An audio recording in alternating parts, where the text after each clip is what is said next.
This is Copper 90, and these are our top 10 summer transfer rumours. The Euros are over and your team is playing meaningless friendlies. Time to delve into the murky world of rumours. At 10 is Mateo Kovacic. While most of the Real Madrid squad were said to be happy when Rafa Benitez was sacked as manager, Kovacic was one player who suffered. Used everywhere in midfield by Benitez, he featured less and less under Zinedine Zidane and is said to be interesting Liverpool. Jurgen Klopp has an insane amount of midfielders at his disposal, but with long-term fitness concerns over Jordan Henderson and his desire to have two quality players in every position, the signing of Kovacic would see the Reds gain a player who was once described as a mix of Kaká and Seedorf and is desperate to fulfil his world-class potential. At 9, it's Reece Oxford. Cast your minds back to last August. Claudio Ranieri was a joke appointment, Brendan Rodgers was still talking absolute nonsense in post-match interviews, Jose Mourinho hadn't yet had his customary third season meltdown, and young Reece Oxford was playing like a 27-year-old veteran at the base of West Ham's midfield. As most Hammers fans will tell you, he's actually a centre-back, and one who at 17 shows more promise than Rio Ferdinand did.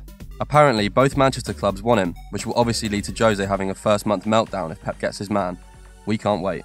At 8, it's Axel Witsel.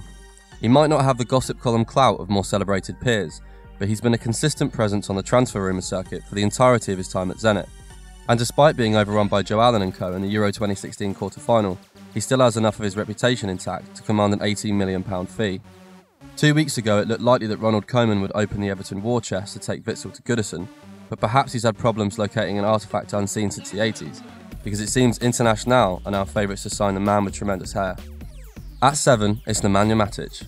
In Chelsea's title-winning season of 2014-15, Matic was essentially a footballing version of the Terminator. Sent from the future of central midfielders, he managed to destroy and delight in equal measure as the lauded beating heart of Mourinho's team.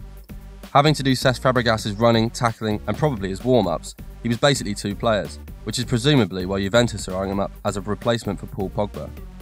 Although he won't create or score as many as Pogba, the slightly slower pace of Serie A, combined with the sheer quality around him, would surely see him return to his combative, lung-bursting best. Unless they also sign Cesc, which means he may as well retire. At 6 is Gabriel Barbosa. You know you're getting old when people are describing players as the next Neymar, and while that might be a curse to many young Brazilians, Gabigol has taken the mantle and run with it. An absolute phenomenon and Football Manager, he's just as tasty in real life.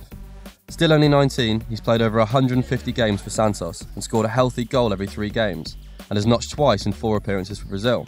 With feet faster than a backtracking Brexit campaigner, he can play anywhere across the front 3, favouring drifting out right before cutting in and causing havoc with a left foot that Chelsea are prepared to pay £30 million for. At 5, it's Mauro Icardi. You're going to have to bear with us on this because it's a little bit complex.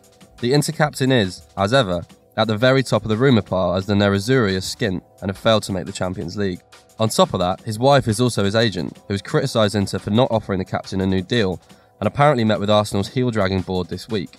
Within hours of this news breaking, Icardi then gave a long interview where he nailed his colours firmly to the Inter mast, declaring his love for the city and stating how him and his wife were very happy with life there. All we need now is Arsene Wenger in a helicopter, and we've gone full soap opera. At 4, it's Riyad Mahrez. With the possible exceptions of Real Madrid and Barcelona, any team in the world would be instantly improved by signing Mahrez, and he's been linked with most of them, while Wes Morgan and Claudio Ranieri have publicly stated that he's staying. Vardy's goals and N'Golo Kante's non-stop running were undoubted highlights last season, but Mahrez was a total package. His repertoire of feints and flicks made fools of international defenders, his ridiculously inventive passing left viewers breathless, and his goals were startling in their sheer variety. The best bit, though, is that you can tell from the smile on his face that he absolutely loves playing. We adore him. At 3, it's Gonzalo Higuain. He might not be a multifunctional number 9 in the mould of Suarez or Lewandowski, but it seems strange that his world-class credentials are doubted when you look at his numbers. Gonzo scores goals. All the goals. He is concerned with nothing else than finding the back of the net, and he's bagged them at the hallowed rate of 1 every 2 games since the start of his career. With a £78.5 million release clause, only a few clubs can afford to prize him away from Napoli, and now Juventus are apparently unwilling to shell out that much, it leaves Arsenal in the driving seat. We'd be absolutely staggered if they matched the valuation, but stranger things have happened. Remember when they signed an injured and ageing Kim Kallstrom? That was weird. At 2 is Paul Pogba. Having a stinker in the Euro 2016 final wasn't ideal, but since leaving his French teammates, Pogba has had a decent summer. Swanning around Miami with Romelu Lukaku while vaping and shooting hoops, he showed he's totally unconcerned with the hype. Look, we all know he's going to Manchester United. It might even be going down right now as you listen to this.